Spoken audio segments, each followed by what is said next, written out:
हाँ, जैसे कि मेरे हस्बैंड नहीं रहते थे, 1 साल में 1 बार आते थे, तो वो बोलते थे कि अरे भाभी भैया 1 साल में 1 बार आते हैं, उनका किसी और के साथ मतलब वहाँ पे संपर्क है, यहाँ पर देखिए मैं आपको सुखी रखूँगा अगर मेरी बात मानेंगी तब, जैसा कह रहा हूँ वैसा करिए।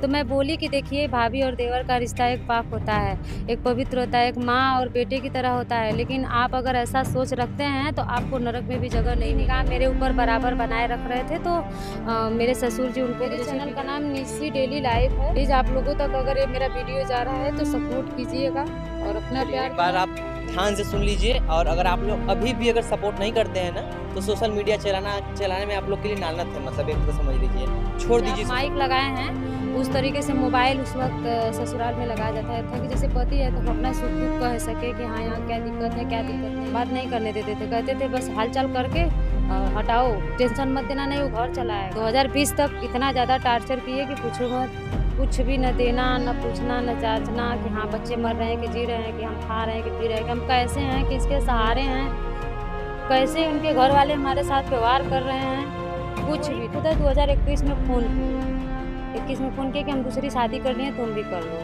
दोस्तों, शादी एक ऐसा पवित्र बंधन है ना, जिसमें दो दिल एक हो जाते हैं, जिसमें आप अक्सर देखते होंगे जो है पति पत्नी का एक ऐसा रिश्ता जो है जो सातों जन्म के लिए जो है एक वादा किया जाता है कि हम सातों जन्म तक जो है साथ निभाएंगे।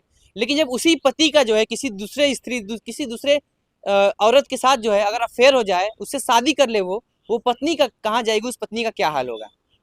नमस्कार, आप देख रहे हैं दी पब्लिक स्टोरीज। आज मेरी मौजूदगी जो है वो वाराणसी की मिर्जा मुराद में है। और मिर्जा मुराद में जो है मेरे साथ एक फ्रेम में एक पीड़िता है, एक महिला है, एक लड़की है, हमारे समाज की बहन है समझ लीजिए। और इनके साथ कुछ ऐसी घटना हुई है ना, इनके साथ कुछ ऐसी प्रॉब्लम है जिसे आज ये दर दर की ठोकरें खा रही हैं। आपको हम बता दें, इनकी शादी 2012 में हुई थी। और 2012 में शादी होने के पश्चात जो है इनके पति जो है मुंबई रहते थे। उसके पश्चात वहीं पर उन्होंने जो है दूसरी शादी कर ली। उसके पश्चात की पूरी कहानी जो है इन्हीं से हम जानने का प्रयास करेंगे कि इनके साथ क्या होता है। आज दर दर के ठोकरे खाने को मिल रहा है। लगभग 13 साल शादी को हो गए, एक लड़का एक लड़की भी है, लेकिन फिर आज ऐसा क्यों हो रहा है। आइए बात करने का प्रयास करते हैं। क्या नाम है आपका? हमारा नाम बसंती उर्फ निशी है। निस्सी आपका नाम है।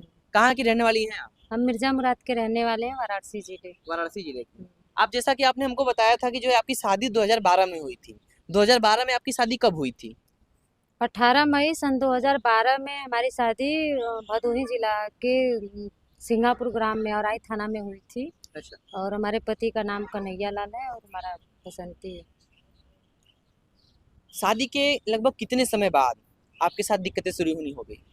शादी के देखिए पहले समय से ही मान लीजिए 1.5 साल तक वहाँ पे सही से थी, उसके बाद से ज़्यादा दिक्कतें तो थी ही, बराबर अनबन ताना होना लगा रहता था।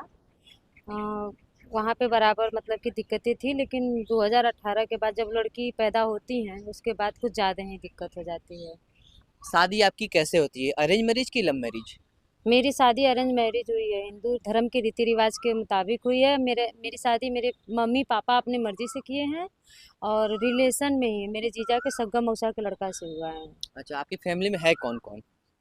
अभी तो मेरे फैमिली में मम्मी पापा नहीं हैं, डेथ कर गए हैं, बस केवल भाई हैं 2 ठो। सिर्फ भाई आपके हैं? 2013 में जब शादी हुई थी, मम्मी पापा थे उसमें, बारे में शादी हुई थी तो? जी नहीं, जब 12 में मेरी शादी हुई थी तो मेरी मम्मी उसी दिन डेथ मतलब उसके 1 दिन बाद डेथ कर गई। मतलब जिस दिन शादी आपकी हुई थी उसी के एक दिन बाद मम्मी का देहांत हो गया था। हाँ। उसके पश्चात आप ससुराल में रहने लगी अपने। हाँ, उसके बाद मैं ससुराल में रहने लगी। तो ससुराल में आखिर ऐसा क्या क्या आपको दिक्कत होता था, ऐसे क्या क्या आपको चीजें बोली जाती थी जिससे आपको दिक्कत होती थी? देखिए ससुराल में 2012 में जब हमारे पिताजी मेरी शादी लगी थी, जो देने का मतलब जो रीति रिवाज होता है उनका दहेज जो मांग था देने के लिए वो बोले थे। तो मेरी मम्मी बीमार हो गई बीच में, उनको ब्लड कैंसर हो गया। 6 महीने से हम लोग लेके परेशान थे जी। और कम से कम 10-12 लाख रुपया उसमें लगा और बहुत ज़्यादा हम लोग परेशान हो गए। तो पैसा उतना बचा नहीं, लेकिन मेरी मम्मी की इच्छा थी कि शादी हो, शादी देखना चाहती थी। उनको पता था कि हम नहीं बचेंगे क्योंकि ब्लड कैंसर के लास्ट स्टेज पे थी मेरी मम्मी। तो वो मेरी शादी देखने के लिए मान लीजिए उनकी जिद में मेरी शादी हुई, हम तो तैयार नहीं हो रहे थे। पढ़ने की इच्छा थी, मैं पढ़ रही थी उस वक्त। तो मेरी मम्मी की वजह से शादी हुई, लेकिन उस वक्त शादी में जितना मेरे पापा से बन पड़ा उतना दहेज वहेज दिए। और जो गाड़ी सिकड़ी देने की बात थी बोले गौना में देंगे, लेकिन मम्मी की डेथ करने के बाद वो मतलब हम लोगों के घर की आर्थिक स्थिति खराब होती गई, पापा का मानसिक संतुलन बिगड़ गया। तो इसमें मेरे पिताजी नहीं दे पाए। उस वक्त मेरे भाई बहुत छोटे छोटे थे। जब आपकी शादी हुई थी तो उस समय आपकी उम्र कितनी थी? मतलब ज़्यादा उम्र नहीं थी मेरी उस वक्त। तब कम ही उम्र थी उस समय कम उम्र आपकी। थी। ठीक है। आपकी शादी अरेंज मैरिज होती है, कम उम्र में होती है। मम्मी का सपना था कि जो है बेटी का शादी देख लूँ, और शादी के अगले दिन भी जो है मम्मी का देहांत हो जाता है। ये आपके पति से जो आपका जो मतलब विवाद शुरू हो जाता है, कब से शुरू हो जाता है? और आपके पति अकेले मुंबई क्यों रहते थे? आपको क्यों नहीं ले गए? मेरे पति शुरू से ही मुंबई रहते थे, और क्या कहते हैं कि कभी मैं बहुत जिद करती थी कि मुझे भी ले चलिए या खुद आप घर पे रहिए, क्योंकि मेरा मेरा जो जहाँ पे ससुराल है बहुत बढ़ियार है, वहाँ पे किसी चीज़ की कमी नहीं है। ससुराल डीजे, में? हाँ, DJ, road light, video projector, जो फिल्म शूटिंग होती है, वीडियो रिकॉर्डिंग 55 छः है, लगन भी खटते हैं, सब हेल्पर से करवाते हैं, किसी चीज़ की कमी नहीं है। मैं बोली कि जब इतना आप माया फैलाएं हर चीज़ है तो आप बाहर क्यों रहते हैं? आप घर पे रहकर कारोबार संभालिए जैसे सब लोग हैं, और उसके बाद या तो बाहर जा रहे तो हमको ले चलिए, तो नहीं कहते थे, नहीं क्या करोगी जाकर, मम्मी पापा का सेवा करो, अभी और आगे जाना है, और आगे चले जाएंगे तब ले आकर जाएंगे, लेकिन कभी लेकर नहीं गए। पति आपको समय भी नहीं देते थे, ना फोन से बात साल करना में, ना? हाँ, साल में एक बार आते थे, फोन पर भी हम लोगों की बात नहीं होती थी, 3 दिन 4 दिन पर एक बार फोन करते थे। तो उस वक्त ससुराल में मेरे पास मोबाइल वोबाइल नहीं रहता था, और मेरे ससुर जो है कि उनके फोन पर आता था फोन, तो ऐसे मोबाइल लेकर के ऐसे बात कराते थे, बस कहते थे कि ज़्यादा कुछ मत बोलना। ससुर लोग भी बहुत, सास वास सब बहुत टार्चर करती थी। अब फोनों हाथवा में नहीं, जैसे आप माइक लगाए हैं उस तरीके से मोबाइल उस वक्त ससुराल में लगाया जाता था, कि जैसे पति है तो हम अपना सुख दुख कह सके कि हाँ यहाँ क्या दिक्कत है, क्या दिक्कत नहीं है। मेरी मम्मी नहीं है, मान लीजिए पापा इस तरीके से, तो एक पति ही ऐसा होता है जीवन साथी कि जिससे अपना माँ बाप का जो भी होता है सुख दर्द दुख दर्द जो भी होता है अपने पति से शेयर करता है इंसान, या तो अपने माँ बाप से शेयर करता है। तो ऐसे ही वो भी बात नहीं करने देते थे, कहते थे बस हालचाल करके हटाओ, टेंशन मत देना, नहीं वो घर चला आएगा। मतलब आपके जो सास ससुर हैं सिर्फ ऐसे फोन लगाते थे, मतलब कि जो बात करना है स्पीकर पे करके सामने बात कर हाँ लो। हाँ हाँ। पर्सनल आपका पति से आपके कभी बात नहीं हुआ था? नहीं नहीं, पर्सनल एक बार भी बात नहीं हुई थी। तो कभी आपने अपने पति से ये बात कहीं से भी कहने का प्रयास नहीं किया कि जो है हम आपसे बात कहें, करना एक बार चाहते हैं? गुस्सा लगा था, रात में फोन लेकर आए मेरे देवर, छुटके वाले थे, तो कह रहे थे जल्दी से बतिया कर दे दीजिए, तो मोबाइलिया लेकर मैं खेत में चली गई थोड़ा सा, और बोलने लगे कि आप बाहर रहकर ऐसा ऐसा कर रहे हैं। हम अपने पापा को, उस वक्त मेरे को बच्चे नहीं थे, बच्चे भी नहीं पैदा हुए थे, हम क्या ऐसा ऐसा कर रहे हैं, अभी अपने मम्मी पापा और पापा को बुलवा करके हम घर चले जा रहे हैं। भाई हम जब ऐसा है तो आपके घर पे कोई मतलब कोई मेरा ध्यान नहीं देता है, ना आप ध्यान देते हैं, ब्याह के लिए आए, आपका कोई जिम्मेदारी ही नहीं बनती है जब मेरे प्रति, तो आप मुझे छोड़ दीजिए, मैं अपने पापा को बुलाकर घर चली जाऊंगी। तब वो बोले कि चलो ठीक है मैं आऊँगा, मैं तो खर्चा भेजता हूँ, मम्मी पापा देवे नहीं करते हैं, तो अब इसमें मेरी क्या गलती है। हम्म। मतलब ऐसे ऐसे बतिया करके फोन मतलब रख देते हैं, फिर उसके बाद हम लोगों में बात नहीं होती है उतना। ये कब की बात है? ये लगभग 2015 की बात है। 15 की बात है। हम्म। आप 2016 में आपकी पहला बच्चा होता है। तो आज आपके पति मतलब लगभग कब से मुंबई रहते थे? मेरे पति तो पहले से ही, शादी से पहले से ही रहते थे वहाँ। 2015-15 के आसपास में पति आपके आए थे उस बार? साल में एक बार वो आते थे। अच्छा, हर देखिए, साल एक बार और आते थे? साल ये दुर्गा पूजा जो दुर्गा अष्टमी बैठती हैं कुंवार नवरात्रि की, जी। हमारे घर मूर्ति बैठती हैं और पूजा वूजा कराते हैं, हमारे घर के लोग, हमारे पति ही कराते हैं, तो वो साल में एक बार 10-15 दिन के लिए आते थे।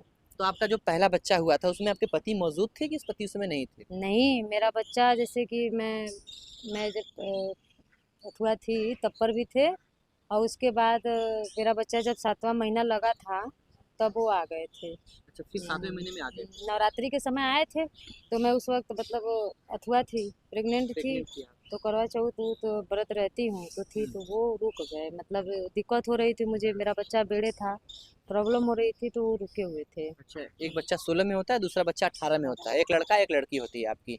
उसके बाद भी पति से जो आप एक पूरी तरह से अब अलग हैं, अभी पति से जो आपका विवाद चल रहा है, जो कोर्ट में चल रहा है, जिस तरह से भी चल रहा है, लगभग कितने सालों से चल रहा है?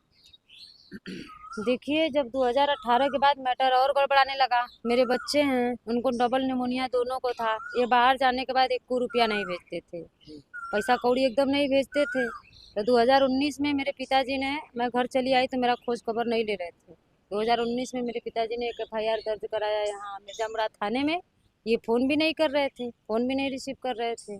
तो ये उस वक्त मतलब आए, विदाई विदाई करा करके लेके गए, बोले अच्छे से रखेंगे, लेकिन ले जाने के बाद वही मार पीट झगड़ा, मतलब उनको ठेस हो गया कि एक तो जो कहे थे देने के लिए वो दिए नहीं, और दूसरी बात ये लोग थाने में एफआईआर करा दिए, तो इस बात का इशू बना करके मुझे बहुत टार्चर किए, 2020 तक इतना ज़्यादा टार्चर किए कि पूछो मत।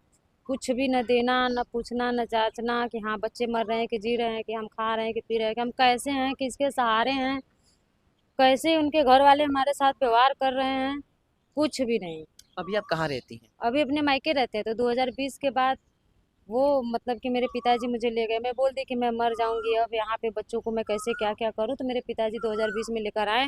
2021 तक हम लोग देखे, कोई रिस्पांस नहीं आया, कोई रिस्पांस नहीं आया। तो मेरे वही खुदा 2021 में फ़ोन किए, 21 में फ़ोन किए कि हम दूसरी शादी कर लिए, तुम भी कर लो। तो मैं बोली ऐसा कैसे कर सकते हैं आप, ऐसा कैसे दूसरी शादी कर सकते हैं, मेरे 2 बच्चे हैं, आप मुझसे मेरी गलती क्या है बता दीजिए।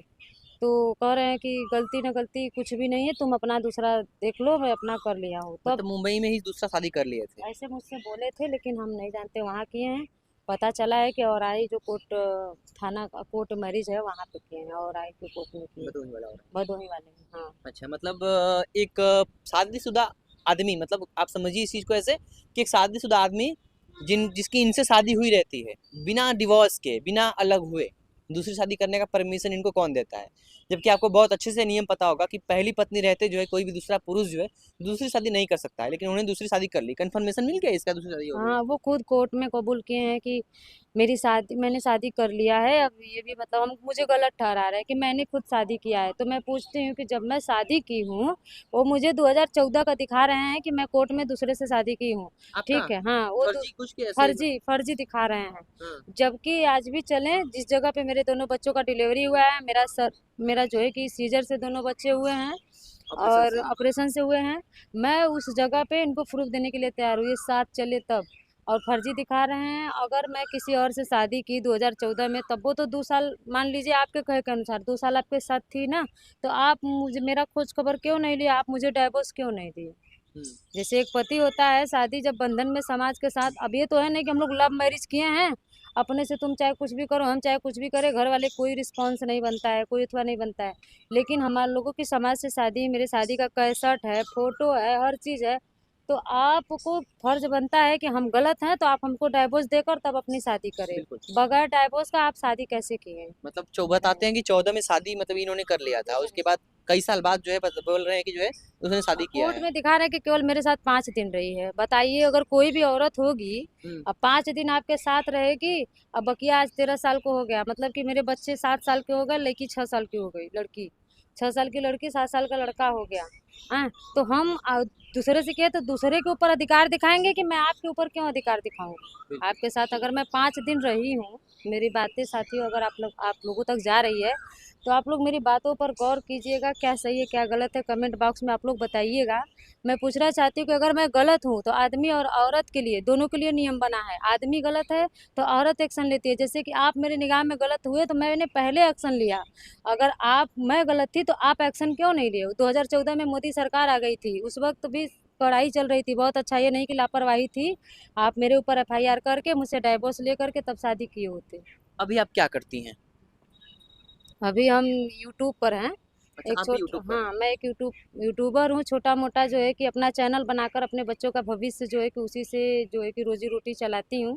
क्योंकि मेरे पिताजी थे, जब एक अगले साल ही डेथ हुए हैं मेरे पिताजी, तो मेरे पास कोई सहारा कोई चारा नहीं रहेगा। तो मैं सब कुछ अपना मान मर्यादा लांग करके सोशल मीडिया पर आई हूँ।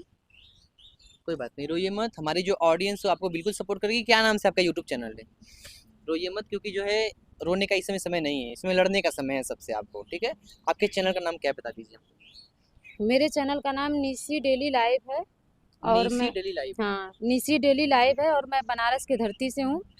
प्लीज़ आप लोगों तक अगर ये मेरा वीडियो जा रहा है तो सपोर्ट कीजिएगा और अपना चलिए, प्यार एक बार दुआ। आप ध्यान से सुन लीजिए। और अगर आप लोग अभी भी अगर सपोर्ट नहीं करते हैं ना, तो सोशल मीडिया चलाने में आप लोग के लिए लानत है, मतलब एक तरह समझ लीजिए। छोड़ दीजिए सोशल मीडिया, क्योंकि आप लोग सोशल मीडिया पर ऐसे ऐसे लोग को सपोर्ट करते हैं ना, जिसको सपोर्ट की जरूरत नहीं होती है, बढ़े को आप लोग और बढ़ाते हैं।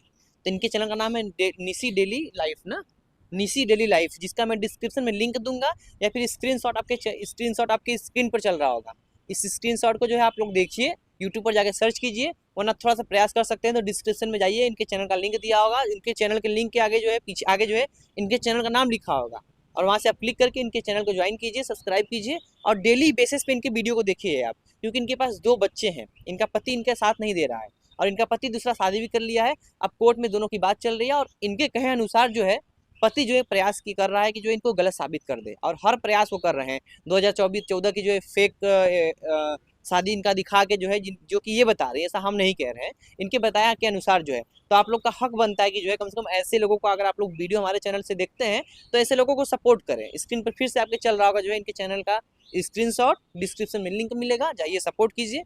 और आगे बात करने का कुछ प्रयास करते हैं कि जो आगे भी आप क्या करेंगे। तो क्या आगे आपका क्या प्लान है, आगे क्या करना है आपको? आगे देखिए, हमारा यही प्लान है कि मैं भी एक अपने माता पिता का नाम रोशन करूं सोशल मीडिया के ज़रिए अच्छे तरीके से। आप लोग जो है कि गलत लोगों को बहुत सपोर्ट करते हैं, जो गलत तरीके से वीडियो बनाते हैं, गलत लोग नहीं, गलत तरीके से, गंदे तरीके से बनाते हैं।